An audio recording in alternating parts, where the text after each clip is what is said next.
ចាជម្រាបសួរពុកម៉ែបងប្អូនខ្ញុំយកមេរៀនបង្រៀនពុកម៉ែបងប្អូនម្ដងទៀតណាចាដោយសារខ្ញុំអត់មានអ្នកកាន់ជំនួសក៏ខ្ញុំរៀបឲ្យលក្ខណៈមកបោះមើលឲ្យពុកម៉ែបងប្អូនមើលណាចាដើម្បីរៀននេះគេសម្រាប់ការមើលវិធីដែលថាក្នុងប្រចាំថ្ងៃតើថ្ងៃនឹងកើតអីដោយការចែកដន់ឬមានអ្នកណាស្អប់ពើមអីចឹងណាតែពុកម៉ែបងប្អូននេះចាអញ្ចឹងរៀបដូចជាបៀដូចខ្ញុំមកចា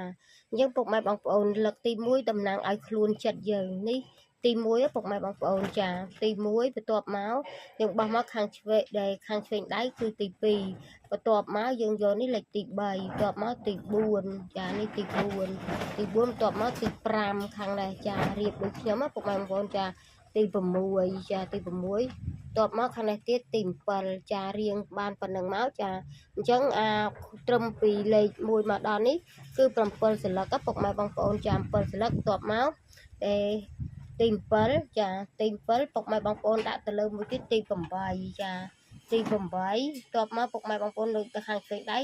ទី9បន្ទាប់មកទី10អញ្ចឹងស្លឹកបៀទាំងអស់នេះគឺ10សន្លឹកពុកម៉ែបងប្អូនចានេះតំណាងឲ្យខ្លួនឯងណាពុកម៉ែបងប្អូនចាតែយើងក្នុងថ្ងៃហ្នឹងយើងជួបមានរឿងអីបញ្ហាអីចឹងពុកម៉ែបងប្អូនចាអញ្ចឹងខ្ញុំបានតែជារៀបបៀឲ្យពុកម៉ែបងប្អូនមើលទេនេះការលក្ខណៈមើលដល់ការចែកដន្យរឿងការក្បួនបៀទូទាយវាមានច្រើនសន្តានប៉ុន្តែអាស្រ័យលើអ្នកចេះចាអ្នកចេះគេចង់បោះមិនក៏បានដែរណាពុកម៉ែបងប្អូនចាអញ្ចឹងអានេះតំណាងឲ្យខ្លួនឯងណាតំណាងឲ្យចិត្តយើងកំពុងតែចង់មើលអញ្ចឹងណាចាហ្នឹងតាឲ្យចិត្តយើងអញ្ចឹងមានន័យថាចិត្តរបស់យើងហើយយើងសង្ស័យទៅលើអ្នកណាអញ្ចឹងទៅលើ8ហ្នឹងគឺតំណាងឲ្យមនុស្សស្រីពុកម៉ែបងប្អូនចាអញ្ចឹងមានន័យថាយើងអ្នកកំពុងតែសង្ស័យលើដៃគូយើងអីចឹងណា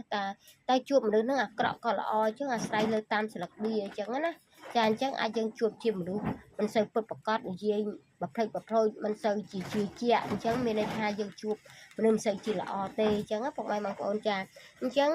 វីដេអូរបស់ខ្ញុំមានរៀបចំដោយបានតែប៉ុណ្្នឹងឯងវារៀបរាប់ទៅវាច្រើនហើយក៏វីដេអូវារឿងវែងខ្លាចបាញ់អត់ចេញពុកម៉ែបងប្អូនចានេះគឺក្បួនសម្រាប់មើលលក្ខណៈក្នុងប្រចាំថ្ងៃដែលជួបរឿងហេតុការណ៍អីបញ្ហាអីក្នុងថ្ងៃហ្នឹងគឺសម្រាប់មើល24ម៉ោងពុកម៉ែបងប្អូនចានេះ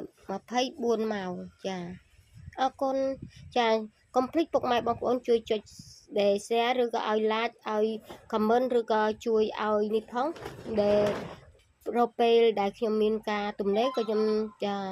លើកមេរៀនឬក៏លើកអីដាក់ឲ្យពុកម៉ែបងប្អូនទៀតអញ្ចឹងពុកម៉ែបងប្អូនចាអញ្ចឹងដោយសារ